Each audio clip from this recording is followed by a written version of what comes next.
obviously just heard from the Coast Guard and MSP about this now being a recovery operations. Just what's your reaction to that? Our heart goes out to the families. This is I can't imagine how painful today has been for these families, how painful these hours have been for these families. We promised them when we met with them that we were putting every possible asset and tool at our disposal to help find their family members. And so this evening we want to let them know that even though we've transitioned from a search and rescue to now a recovery mission, we will use every asset to make sure they find a sense of closure. And that's a commitment that we will keep for these families. Governor, it sounds like there's been a lot of offers of assistance, not just from neighboring states, but other nations have offered. How will you deploy those resources if they're necessary to be used? Yeah, it has been it's been truly awe-inspiring, the amount of outreach that we have received from other states, from other nations, from the private sector, from philanthropy. We are watching just people's hearts on full display, and it's very touching. And to everyone who has reached out, even if we haven't had a chance to reach back out yet, because it's been a pretty overwhelming day, we just want to let them know how much we appreciate it. And the thing that we know is that for all the people who are offering support, this is going to be a long journey. That the people for people who are offering support, we know that tonight is challenging and difficult. We know that tomorrow is going to be challenging and difficult. That next week is going to be challenging and difficult. The next months are going to be challenging and difficult. So the thing that I would say to everybody who wants to find ways to support, stick with us, because we know that this is going to be a long journey. That Maryland, we're gonna get it right, and we're gonna win, and we're committed to it, and we're committed to doing it in partnership with everybody who's reached out to offer support. Governor, this is the second time in a year that we've lost this many of these, immigrant highway workers. What's your reaction to that? Well, it's part of the reason that I'm so thankful for the Lieutenant Governor and the work that she's done around work zone safety. When we saw this massive need for the state to be able to move aggressively on this issue, to say that there's certain occupations where we understand that there's dangers associated to it, our law enforcement officers, etc. For someone filling potholes, you don't think that's one of those professions. And so part of the reason that I'm so grateful for the leadership of our Lieutenant Governor and even the legislative package that she has authored and pulled together in this legislative session is it's something that we have to take seriously.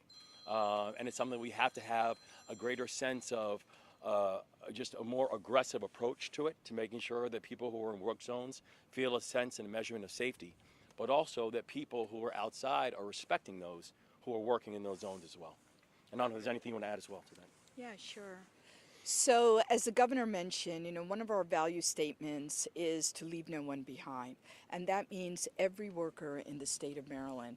And many of them are ones that put themselves in harm's way every single day as part of their job, including the folks that we just lost recently on this incident, as well as an incident that happened over a year ago on 695.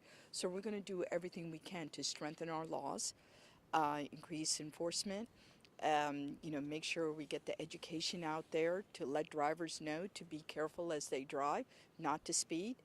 And in this case, we're going to have to make sure our maritime safety is also part of that. Thank you. At the Baltimore Sun, we spoke to the construction company Bronner Builders, Yep. and they told us of 7 employees, 6 that were missing, and 1 that were recovered. So there's a discrepancy there between what the company said and what the Transportation Authority said with 8 individuals. So can you offer any insight there? Was there a third-party inspector, maybe a state inspector on there? Yeah, any insight into that difference? Yeah, no, the number that we have and the number we're working with is it's the 8 people total, okay. And that includes the 2 people who were one who's in shock trauma and the other one who's recovering without injuries. Okay, but no insight into whether they were all from one company or one was a state inspector, perhaps, or. No, I think that's information that we're still sorting through. Okay, thank you. Governor, what legislative or executive tools might you have at your disposal to accelerate the recovery and rebuilding process? Well, I think these are conversations that we're going to have with the General Assembly. Same thing with conversations that we're having with the Biden administration right now. We know that this is going to have to be all hands on deck when we're talking about the long-term recovery and for what it's going to mean, not just for elements of the Key Bridge, but all the other elements that this has impacted. We're talking about a bridge and we're talking about a harbor that's responsible for over $191 million of economic activity daily. Something that's responsible for 8,000 employees. And so we know that there's not one angle, one facet, or one part of our society that we're going to be leaning on to be able to address this. So it will include conversations with the General Assembly, but it also will include conversations with our federal partners as well. Governor, have you been able to reach out to the families and talk to them following this incident? Yes, we have. We've had a chance to spend time earlier today with the families, and they're remarkable. They're prayerful people, and we had the chance to pray with them. We had a chance to pray for them, and we want to let them know that that we are going to keep on praying for them, and not just us, but they have got 6.3 million people, and they've got a whole country and a whole world who's praying for their peace. Anything that they shared about their family members that you think it's important for people to know? Some people saying obviously they're hardworking people. Anything else that they shared with you that you think it's important to? I think they wanted people to remember that they were family members. They were fathers and brothers. They were cousins. They were sons. And to get a chance to spend time with the family members who were remembering them, not exclusively as hard workers who are working on something that's very important to our long-term success and our long-term pride as a city and a state, but these are grieving family members who are grieving their family members. When will you be back out, Governor? We'll be back out tomorrow. Yes, and we are going to make sure that again, this is going to be a long-term journey for our state to recover. But if there's something that I know that has been on full display today, we are Maryland tough, and we are Baltimore strong, and we are going to make sure that as a state we are going to get through this together. We are committed to getting through it together, and we will be in consistent and constant communication with the people of the state to make sure that everybody understands our collective role in doing right. Governor, we heard from some experts earlier today talking about the supports of the bridge, and maybe there should have been something. Some bridges have something to deflect in a hit like this. Is that something you want to look at statewide as the result of this? Talk a bit about your thinking of looking at other bridges and maybe trying to find ways to protect them from situations like this. Yes, it's something we're going to explore.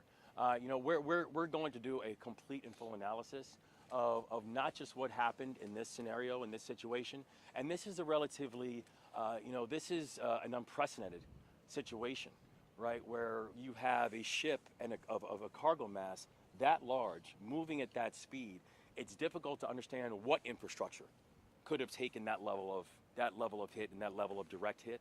So we do understand the uniqueness of this situation, and part of the heartache of this is the uniqueness of this situation. But we also do think that this warrants a time for us to really think about our infrastructure as a whole. Our maritime infrastructure, rail infrastructure, all infrastructure, and making sure that Maryland can lead the way in having real core infrastructure assets that are both safe and effective. And I know we had a couple folks just join, so if y'all want to ask one more question. I'm so sorry, I'm so late to this. We were on the complete wrong side. Can you kind of give me a reaction to the now update news of the 6 people who they're like kind of ending recovery tonight, or switching to recovery now instead of search and rescue? It's a really heartbreaking conclusion to a challenging day. We put every single asset possible, air, land, and sea assets, to bring to add to the members' survivability for these families. Even though we're moving on now to a recovery mission, we're still fully committed to making sure that we are going to use every single asset to now bring a sense of closure to the families. Hey, thank you all, everybody. The community that one of these workers was recovered, identified. Is this something you can confirm? That's what I say. that one of the workers was found and identified? Is something you can confirm? Yes, there's one of the workers is in shock trauma and is receiving treatment for their injuries. And Hey, guys. on a